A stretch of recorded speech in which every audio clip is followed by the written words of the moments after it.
안녕하세요. 자, 오늘은 페이지 몇 페이지죠? 지역권이죠. 페이지 392페이지입니다. 392페이지 보시면 지역권이 나와요. 지역권은 시험 문제가 한 문제가 나오거든요. 한 문제 나오는데 양이 많지 않고 어렵지 않습니다. 잘 정리하면 되는데, 일단 지역권이 뭔지부터 생각을 해보면, 지역권도 지상권과 마찬가지로 타인의 토지를 사용할 수 있는 권리예요. 그러면 지상권과 뭐가 다르냐면 목적이 다른데, 내 토지의 일정한 편익을 위하여 남의 땅을 쓸 수 있는 권리 우리가 지역권이라고 하거든요. 그래서 지상권은 건물 등을 소유하기 위해서 남의 땅을 쓸 수 있는 권리니까 건물과 토지 간의 문제라면, 지역권은 내 토지의 편익을 위하여 남의 땅을 쓸 수 있는 권리니까 토지 간의 문제임을 알 수가 있고요. 보통 지역권을 설명할 때 그림을 이렇게 그립니다. 도로가 이렇게 있는데 여기는 갑의 땅이고 여기는 을의 땅인데, 을이 도로로 나가기 위해서 갑과 만나가지고 통행하기로 계약을 맺고 설정, 등기까지 했다면 이걸 우리가 통행지역권이라고 하고요.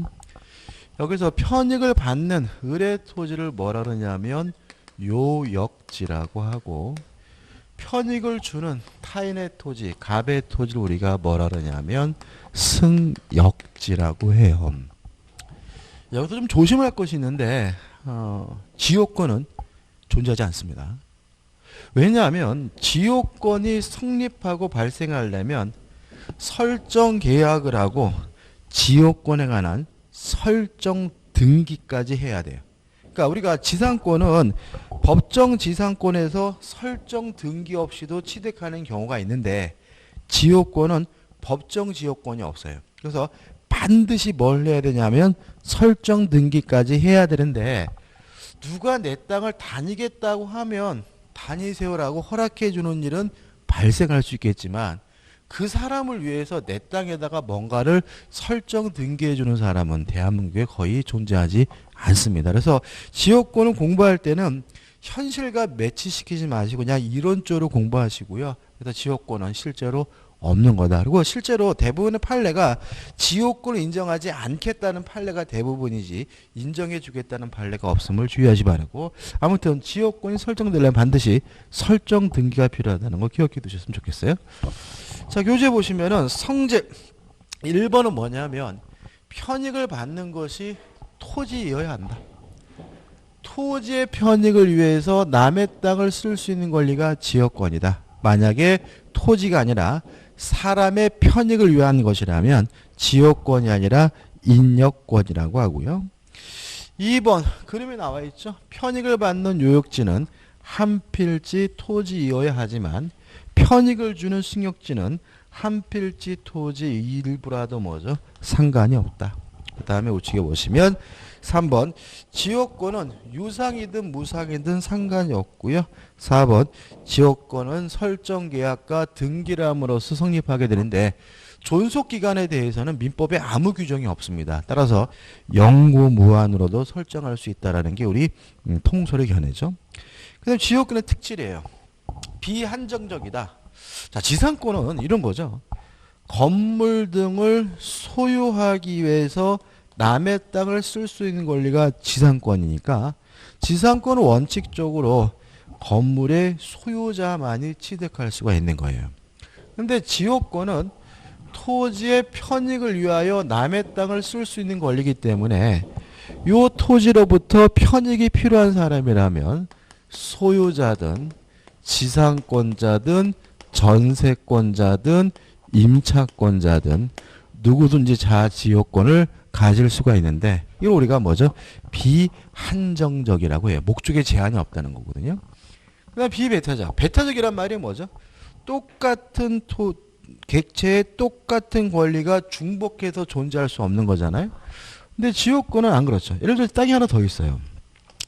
병의 토지가 있고 을의 토지가 있고 갑의 토지가 있는데, 병이 도로로 나가기 위해서 을의 땅에다가 지역권 설정하고 갑의 땅에다가 지역권 설정하면 도로로 나갈 수 있겠죠? 그럼 결과적으로 이미 이 토지에는 을에게 지역권이 있는데도 불구하고 병도 중복해서 뭘 가질 수 있죠? 지역권을 가질 수가 있으니까 똑같은 토지에 똑같은 내용의 지역권이 중복해서 존재할 수 있다. 이거 우리가 배타적이지 않다 그래서 비배타적이라고 하고요. 근데 또 이 그림에서 알 수 있는 것은 뭐냐면 갑의 토지와 병의 토지는 인접되어 있지 않죠. 그래도 뭐 할 수 있어요? 지역권을 선적할 수 있으니까 지역권이 성립되기 위해서 인접될 필요가 없다는 것도 알 수 있고 장논도 시험 문제 답은 요게 답이었죠. 인접될 필요가 없고요. 그 다음에 공용적. 그럼 결국 이렇게 되는 거죠. 이 땅은 을도 다닐 수 있고요. 병도 다닐 수 있고 또 갑도 을과 병의 통행에 방해가 안 된다면 여전히 이 토지를 사용 수익하는 것이 가능하기 때문에 지역권이 설정이 되면 결국은 땅을 여러 사람이 함께 쓰게 되는데 이걸 우리가 뭐죠? 공용적 성격을 띈다. 이렇게 되는 거죠. 일단 하단에 보시면 2번에서 뭐가 나오냐면 부종성이 나와요. 자, 이런 얘기입니다. 자, 을이 지금 요 토지에 대해서 뭐가 있냐면 소유권이 있고요. 좀 갑의 토지에 대해서 통행 지역권이 있는 상태라면 요 요역지상의 소유권이 주된 권리고요. 통행 지역권은 뭐가 되는 거죠? 종된 권리가 되는 거죠. 따라서 을이 요역지상의 소유권을 상실한다면 지역권도 자동으로 소멸되게 되는데 이걸 우리가 부종성이라고 하고요. 따라서 요역지상의 소유권이 이전되면 지역권도 자동으로 쫓아가게 되는데 이걸 우리가 수반성이라고 하고요. 따라서 요 종된 권리인 이 지역권만 따로 분리해서 뭐 할 수 없습니까? 양도할 수가 없다라는 걸 우리가 알 수가 있는 거죠. 다시 말하면 지역권은 종된 권리이므로 따로 분리해서 양도할 수가 없습니다. 그 다음 넘겨보시면 뭐가 나오냐면 불가분성이 나와요. 자, 요거는요, 다수 당사자 문제거든요. 나중에 이제 뭐, 계약에서도 그러고, 이게 우리 민법에 일괄된 태도가 있어요. 다수 당사자 문제를 여기서 불가분성이라고 하는데요. 이게 굉장히 헷갈리거든요. 시험에 잘 나오는데. 요렇게 기억하시면 돼요. 긍정적인 것은 한 사람이, 부정적인 것은 전원이. 이렇게 기억하시면 나중에 계약법 할 때도 편합니다. 우리 민법은 긍정적인 것은 한 사람이고요. 부정적인 것은 전원이에요. 원래 뜻은 이런 겁니다. 자, 예를 들어가지고 이 땅이 A, B, C 세 사람의 공유거든요. 근데 A가 갑을 만나가지고 지역권 설정 계약을 하고 등기를 함으로써 A가 지역권을 취득하면 B, C도 다닐 수가 있는 거예요. 왜냐하면 취득과 같은 긍정적인 것은 A, B, C 중 몇 명이 하면 되는 거죠? 한 사람이 하면 되는 거니까요. 자, 지금 A, B, C가 지역권을 가지고 있거든요. 근데 A가 갑을 만나가지고 지역권을 포기하겠다고 해요. 그래도 B, C는 다닐 수가 있는 거예요. 왜냐하면 포기, 소멸과 같은 부정적인 것은 A, B, C 전원이 해야 되니까. 그래서 취득과 같은 긍정적인 것은 한 사람이, 소멸과 같은 부정적인 것은 전원이. 이게 결론이고요. 조금 더 한다면 소멸을 억제하는 것도, 소멸을 막는 것도 긍정적인 것이니까 한 사람만 하면 되고요. 취득을 억제하는 것, 이것도 부정적인 것이니까 어떻게 해야 되냐면 전원이 해야 된다라고 기억해 두시면 돼요. 그래서 이거는 나중 문제고, 긍정적인 것은 한 사람, 부정적인 것은 전원이. 교재 한번 읽어볼게요. 자, 불가분성 해가지고, 자, 양가로 1번의 밑입니다. 공유자 1인이 지역권을 취득한 때에는 다른 공유자도 이를 취득한다. 왜냐하면 취득과 같은 긍정적인 것은 몇 사람이요? 한 사람이 하면 되니까요. 따라서 점유로 인한 지역권의 취득 기간의 중단. 자, 취득을 억제하는 거죠. 취득을 못하게 막는 거죠. 따라 이것은 뭐예요? 부정적인 것이니까 전원이니까. 취득기간의 중단은 지역권을 행사하는 모든 공유자에 대하여 하지 않으면 그 효력이 없다. 부정적인 것은 뭐죠? 전원인 거죠. 그래서 보시면 또한 요역지가 수인의 공유인구의 그 일인에 의한 지역권의 소멸시효 중단이요. 소멸시효를 중단시키는 거, 소멸을 억제하는 거죠. 긍정적인 거죠. 몇 사람이죠? 한 사람이. 따라서 이 일인에 의한 지역권의 소멸시효 중단 또는 정지는 다른 공유자를 위하여도 그 효력이 있으며까지만 일단 기억해 두시면 되겠죠. 그 다음 밑에 것도 마찬가지입니다. 그래서 이 부분은 긍정적인 것은 한 사람, 부정적인 것은 어떻게 해요? 전원이. 이렇게 기억하시면 돼요. 그 다음에 지역권에 취득해서 원칙이 설정 계약과 등기함으로써 취득하게 되고요. 우측에 보시면 2번 시효로 취득이 있죠. 자, 일단 타인의 부동산을 점유하고 있는 상태에서 20년 지나면 취득 시효를 하게 되는데 문제는 지역권은 점유하지 못한다는 데 문제가 있죠. 예를 들어서 을이 갑의 토지를 다니고 있다 그래서 이 땅을 을이 점유하는 건 아니거든요. 여전히 누가 점유하는 거죠? 갑이 점유하는 거죠. 그래서 지역권은 점유하지 못하는 권리이기 때문에 점유 대신 뭘 요구하고 있냐면 계속되고 표현될 것을 요구하고 있어요. 그래서 지역권은 점유가 아니라 계속되고 표현된 상태에서 20년 지나면 취득시효하는 거거든요. 물론 이것도 취득시효가 완성됐다는 이유로 뭘 해야지만요. 설정 등기까지 해야지 지역권을 취득하게 되는데 표현이라는 말은 공개적이라는 말이니까 어렵지 않은데 계속이란 말이 좀 어렵습니다. 얼마나 다녀야 계속되느냐. 이 문제에 대해서 우리 판례는 단순히 다니는 것만으로는 부족하고요. 통로가 개설될 것을 요구하고 있죠. 따라서 을이 갑의 땅에다가 통로를 개설한 상태에서 몇 년 지나야지만요. 20년 지나야지만 취득시효 할 수 있고 그 다음에 통로가 개설된다는 말이 뭐냐.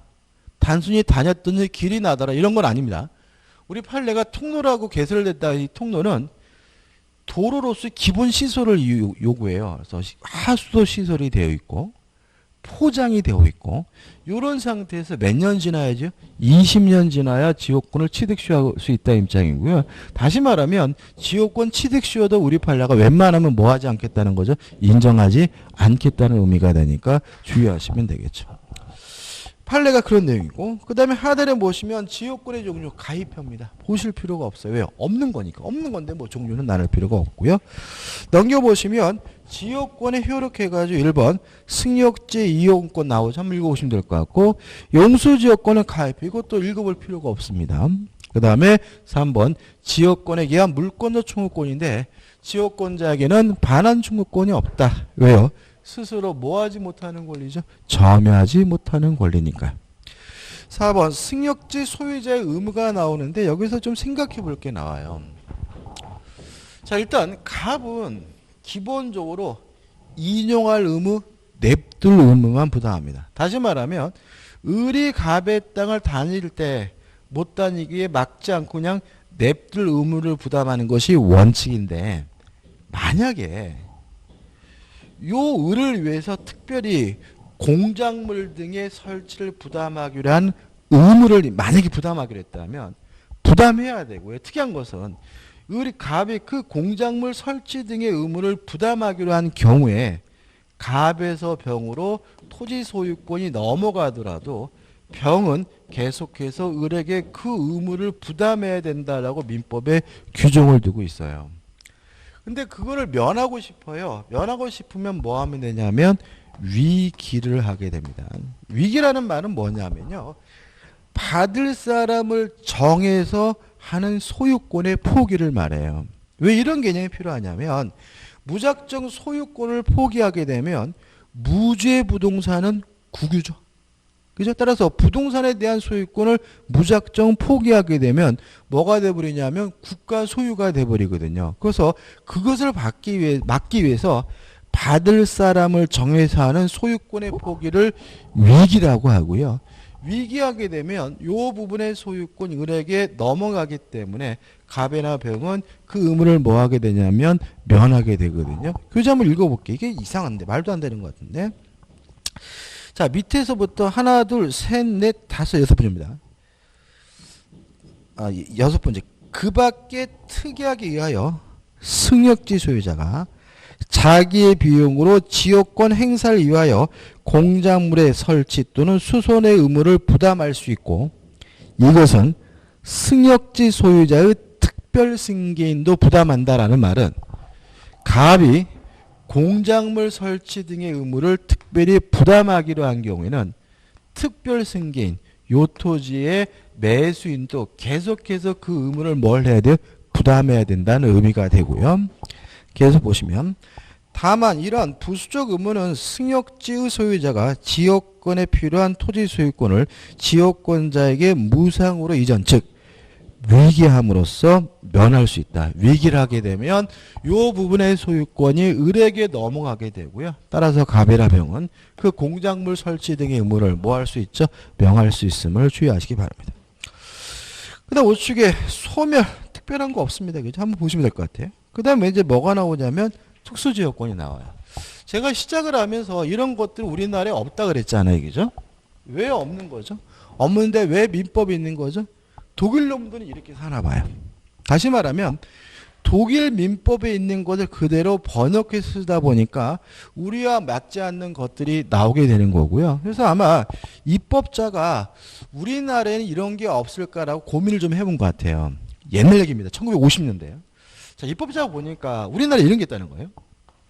시골 마을 사람들이, 주민들이 뒷동산에 가가지고요, 지네 땅도 아니면서 막 땔감도 잘라오고 뭐 염소도 방목하고 뭐 이런단 말이죠. 근데 재밌는 거는 다른 마을 사람들이 똑같이 이런 행동을 하려고 하면 요 마을 사람들이 당신들 뭐야 라고 지랄거리면 지네 땅도 아닌데도 불구하고 요 마을 사람들이 죄송합니다라고 태각을 하더란 말이죠. 그래서 우리나라도 뭔가 이 지역권 유사한 권리가 있나 보다라고 해가지고 규정하고 있는 것이 뭐냐면 특수지역권이에요. 근데 이게 입법에 옳은 겁니다. 왜냐하면 지역권이라는 것은 토지의 편익을 위하여 남의 땅을 쓸 수 있는 권리거든요.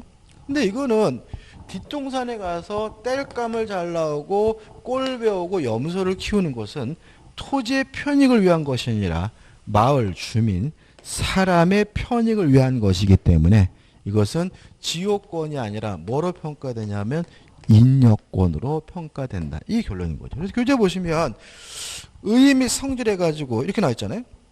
어느 지역의 주민이, 주체가 뭐죠? 주민 사람이죠.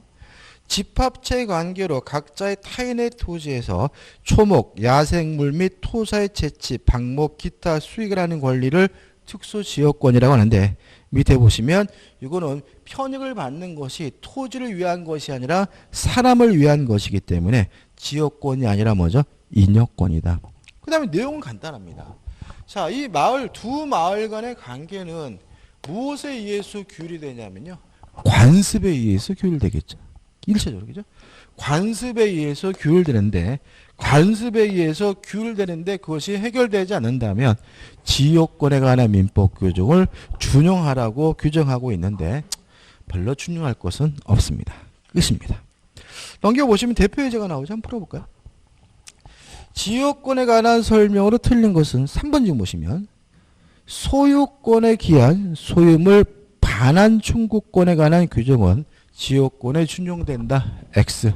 지역권은 스스로 점유하지 못하는 권리이기 때문에 뭐가 없죠? 반환 청구권이 없고요. 반환 청구권이 없다라는 말은 소유권에 기한 반환 청구권하는 민법 규정은 준용되지 않기 때문에 답은 뭐죠? 3번이고. 이게 이제 29회니까 재정의 문제죠. 작년에 또 뭐가 나왔다고요? 지역권은 요역지와 승역지가 인접될 필요가 없으니까 인접되어야 한다. 그래서 뭐죠? X 해가지고 지금 실판에 정리해드린 부분에서 왔다리 갔다리 하면서 문제가 나오고 있으니까 어렵지 않습니다. 그 다음 제3절 뭐가 나오냐면 전세권이 나오죠. 자, 좀 일단 개념을 좀 정리하고 규제를 볼 건데, 전세권이라는 권리는 뭐냐면요. 전세금을 지급하고요. 목적 부동산을 용도에 쫓아 사용하고 수익해야 될 권리가 전세권입니다. 특징은 이 지급한 전세금을 나중에 반환받기 위해서요. 전세권자는 경매할 수 있다. 경매권이 있고요. 또 경매대금에서 우선 변제받을 수가 있거든요. 그러면 전세권이라는 권리는 목적 부동산을 용도에 쫓아 사용 수익한다는 점에서는 명백히 용익 물권이지만 경매할 수 있고 우선 변제권이 있다라는 점은 뭐죠? 담보 물권적 성질도 아울러 가지고 있는 거죠. 자, 여기까지 이제 규제 나와 있는 개념이에요. 근데 문제는 전세권이 성립되려면 전세금을 지급하고요. 반드시 전세권 설정 등기가 있어야 합니다. 법정 전세권이라는 건 없어요. 반드시 뭐가 필요하죠? 설정 등기가. 따라서 전세권이 성립되려면 반드시 전세권에 관한 설정 등기가 있어야 전세권이므로 만약에 전세 계약을 하고 전세권 설정 등기를 안 했다면 전세권이 아니에요. 뭐가 되냐면 임차권입니다. 따라서 전세권과 임차권을 구별하는 기준은 용어 가지고 구별하지 않습니다. 전세권 설정 등기를 하면 전세권, 설정 등기를 안 하면 임차권 이렇게 되는 거예요. 그죠?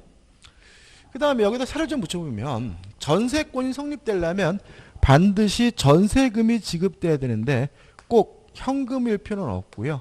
기존의 채권으로 가름 대신할 수가 있고요. 전세권의 객체는 부동산입니다. 따라서 토지일 수도 있고 뭐일 수도 있어요. 건물일 수도 있어요. 근데 공부를 하다 보면 이 전세권을 찾고 이 건물로 한정 지우는 경향이 있는데 부동산이죠. 뭐에 대해서요? 토지에 대해서도 전세권 인정된다는 거 꼭 기억해 두셔야 되고요. 그 다음에 용도에 쫓아 사용 수익해야 돼요. 전세권은 매달 내는 돈은 없어요. 그렇기 때문에 뭘 안 냈다고 쫓겨나는 건 없고요.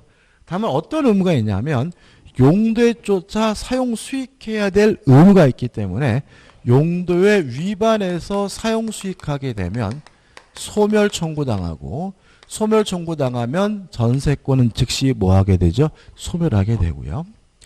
또 전세권은 전세금을 반환받기 위해서 경매할 수가 있는데 먼저 말씀드리면 첫째, 일부에 대한 전세권자 목적물 전부에 대해서 경매를 해달라고 청구할 수가 없다라는 것이 우리 판례 입장임을 주의하시기 바랍니다. 예를 들어가지고 방 한 칸에다가 전세권 설정할 수가 있는데 전세금을 안 준다 그래서 아파트 전부를 뭐 할 수 없어요? 경매를 청구할 수가 없어요.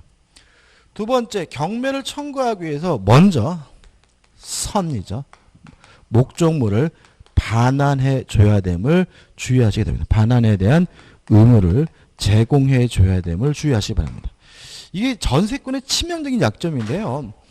다시 말하면 전세금을 안 줬다는 이유로 법원에 가서 경매권을 행사하려고 한다면 법원 집행관은 먼저 집부터 비워놓고 오라고 요구를 합니다. 먼저 집을 비워주고 반대 의무 이행을 제공을 해야 비로소 전세권자는 경매를 청구할 수 있다는 기억해 두시고 왜 그런지 좀 이따 말씀드릴 거고 그 다음에 전세권은 우선 변제권이 있다는 것도 좀 이따 설명드려야 되겠죠. 이 정도가 이제 기초적인 내용이에요. 자, 교재 보시면 우측에 자칫 의이 나와 있고 법적 성질에서 파물권이다. 그 다음 우측에 2번 전세금은 반드시 지급돼야 되는데 여기 나와 있죠. 기존의 채권으로 뭐 할 수 있죠? 가름할 수 있다. 대신할 수 있고요. 3번 목적물을 사용 수익할 수 있는 용익물권이고요. 4번 전세금을 반환받기 위해서 경매할 수 있고 우선 변제 받을 수 있으니까 담보물권적 성질도 아울러 가지고 있고요. 그 다음에 이제 판례들이 쭉 나오는데 이 판례는 결국 뭐냐면 이 문제입니다. 전세권은 전세금을 지급하고 설정 등기를 하면 성립해요. 따라서 전세권자가 아직 목적물을 인도받지 않았더라도, 목적물을 점유하고 있지 않았더라도 전세권은 유효하게 성립할 수 있다는 의미니까 꼭 기억해 주시기 바랍니다. 다시 말하면 전세금을 지급하고 설정 등기만 하면 성립해요. 전세권자가 목적물을 인도받지 않았더라도, 점유하지 않고 있더라도 전세권이 성립된다는 거 주의하시기 바라고, 그 다음에 전세권과 임차권의 비교는 나중에 볼 문제고, 그 다음 우측에 보시면 전세권에 취득해가지고 판례가 나와 있죠. 그림이 좀 많이 지워졌는데, 자, 이런 문제 한번 생각해 볼까요? 자, 판례가 어떤 문제냐면, 예를 들어가지고 지금 1순위가 갑 앞으로 저당권이 설정되어 있고요. 예를 들었습니다. 2순위가 을 앞으로 전세권이 설정되어 있고, 3순위가 병 앞으로 저당권이 설정됐다라고 가정을 해볼게요. 근데 전세권이 설정된 시점은, 등기 시점은 예를 들어가지고 3월 10일인데 병이 저당권 설정 등기된 시점은 3월 15일이에요. 나중에 우리가 자세히 말씀드리겠지만, 이러면 전세권자가 2순위로서 배당받고 남은 게 있으면 누가 받는 거죠? 병이 받는 거잖아요. 근데 병이 알아보니까 요 전세권 설정 등기는 3월 10일 날 됐는데, 요 전세권의 존속 기간이 몇 년부터, 언제부터 시작되냐면 3월 20일부터 시작이 되는 거예요. 다시 말하면 3월 20날 시작되는 전세권인데 등기는 며칠 날 한 거죠? 3월 10일 날. 그러면 병이 가만 보니까 오히려 자기보다 늦잖아요. 그치만 자기는 뭐죠? 3월 15일이죠. 그래서 이 병이 을을 상대로 뭐 한 거죠? 소송을 제기한 거죠. 지금 이 사람은 시작도 되기 전에 미리 전세권 설정 등기부터 되어 있기 때문에 이거는 뭐죠? 무효다. 무효니까 말소해달라. 만약에 병의 주장이 받아들여진다면 을은 어떻게 해요? 없어지고 병이 2순위로서 뭘 받을 수 있겠어요? 배당을 받을 수 있겠죠? 이 문제에 대해서 우리 판례는 전세금을 지급하고 설정 등기만 하면 전세권은 성립된다는 거예요.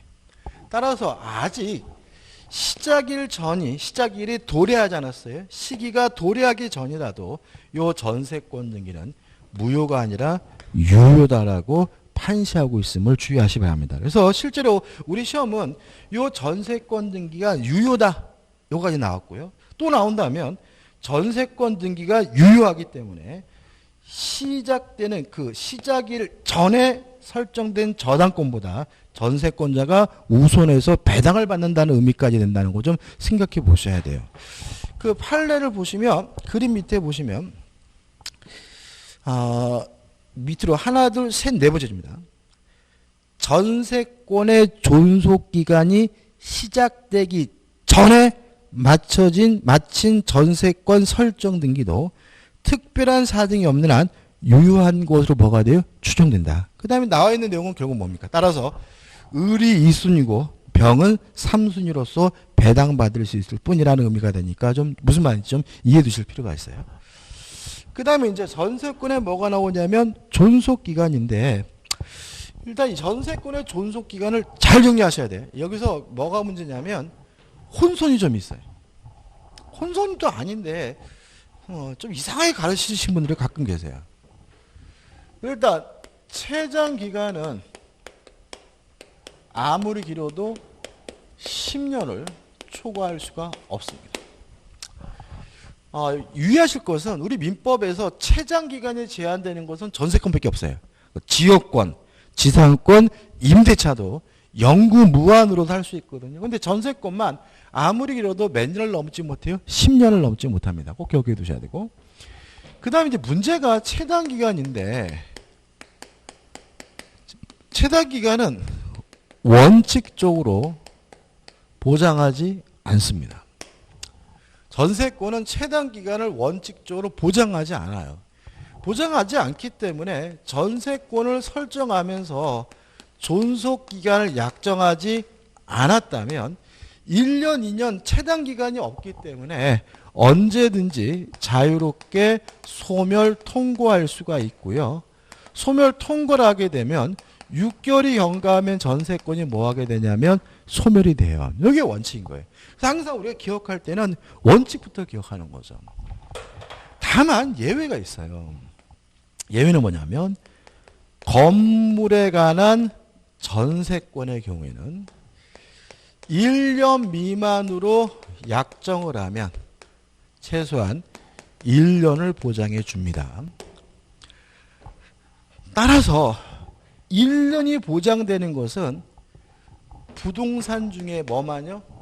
건물에 대해서만 그런 거예요. 또 건물이라 그래서 무작정 1년이 보장되는 것이 아니라 1년 미만으로 약정해야 1년이 보장되는 거예요.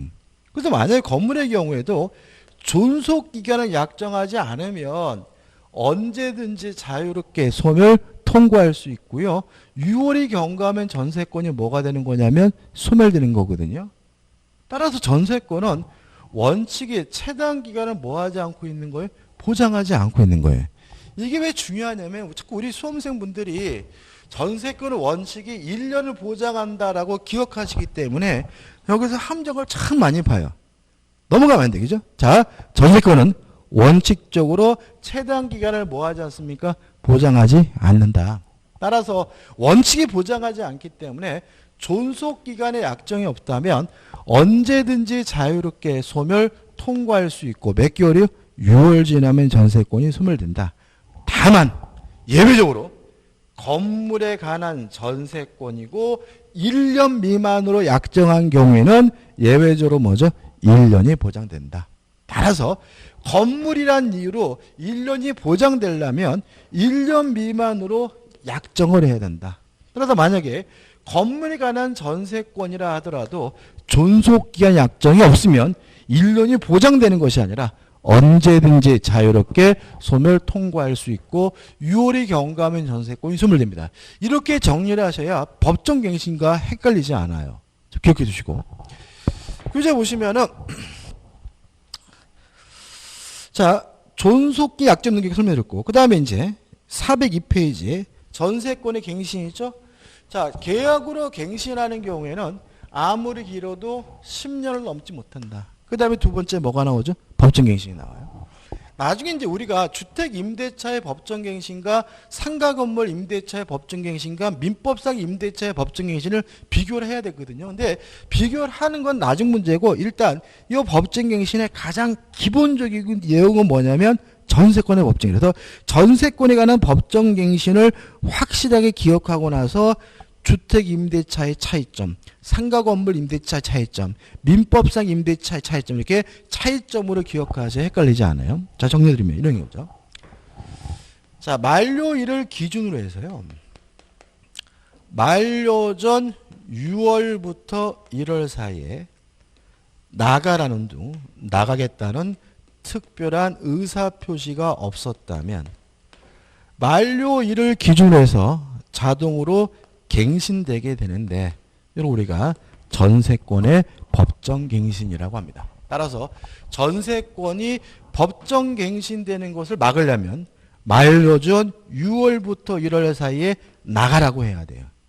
법정갱신이 되는 것을 막으려면 만료 전 6월부터 1월 사이에 나가겠다고 해야 되고요. 주의할 점입니다. 첫째, 건물에 관한 전세권에만 인정됩니다. 토지 전세권에 대해서는 법정갱신 제도가 없다는 거 꼭 기억해 두셔야 되고요. 두 번째, 법정갱신, 법률 규정에 의한 갱신이니까 등기할 필요가 없습니다. 등기하지 않아도 법정갱신 되고요. 등기하지 않아도 제3자에게 대항할 수가 있고요. 세 번째, 존속기간은 약정이 없는 것으로 바뀝니다. 따라서 언제든지 자유롭게 소멸 통고할 수 있고요. 6월이 경과하면 전세권이 뭐가 돼요? 소멸되는 겁니다. 여기도 조심할 것은 만약에 여기서 건물에 관한 전세권이니까 1년이 또 보장된다 그러면 뭐 한 거예요? 틀린 거예요. 그죠? 건물이란 이유로 1년이 보장되려면 1년 미만으로 뭘 해야 돼요? 약정을 해야 되고 존속기간의 약정이 없으면 언제든지 자유롭게 뭐 할 수 있어요? 소멸 통과할 수 있으니까 법정갱신이 존속기간의 약정이 없다라는 말은 언제든지 자유롭게 소멸 통과할 수 있고요. 몇 개월이 지나면요? 6개월 지나면 전세권이 소멸된다는 의미로 해석됨을 주의하시기 바랍니다. 자, 저인간의 의미에서 대표지 풀어볼게요. 다음에 전세권의 존속기간에 관한 설명으로 옳은 것은 1번. 전세권의 존속기간은 당사자가 임의로 정할 수 있고 그 최장기간에 제한은 없다. X. 아무리 길어도 10년을 넘지 못합니다. 2번. 토지 전세권에 있어서는 존속기간을 1년 미만으로 정한 때는 이를 1년으로 한다. X. 뭐만 그런 거죠? 건물에 관한 전세권만 그런 거죠. 3번. 전세권자에게는 갱신청구권이 인정된다. X입니다. 갱신청구권은 지상권에 있고 전세권은 없어요. 4번. 전세권의 존속기간이 약정하지 아니한 경우 당사자는 언제든지 전세권의 소멸을 통고할 수 있고 상대방이 이 통지를 받은 날로부터 전세권을 소멸한다. X죠. 몇 개월이죠? 6개월이 지나야 소멸되죠. 5번. 전세권의 존속기간을 등기하지 아니한 경우에는 제3자에 대하여 존속기간 약정이 없는 것으로 다뤄진다. 맞습니다. 왜냐하면 전세권은 원칙이 최단기간을 뭐하지 않습니까? 보장하지 않는 거기 때문에 5번이 맞는 거죠. 여기까지고요. 좀 쉬었다 우측에 전세권 효력은 좀 이따 또 하도록 하겠습니다.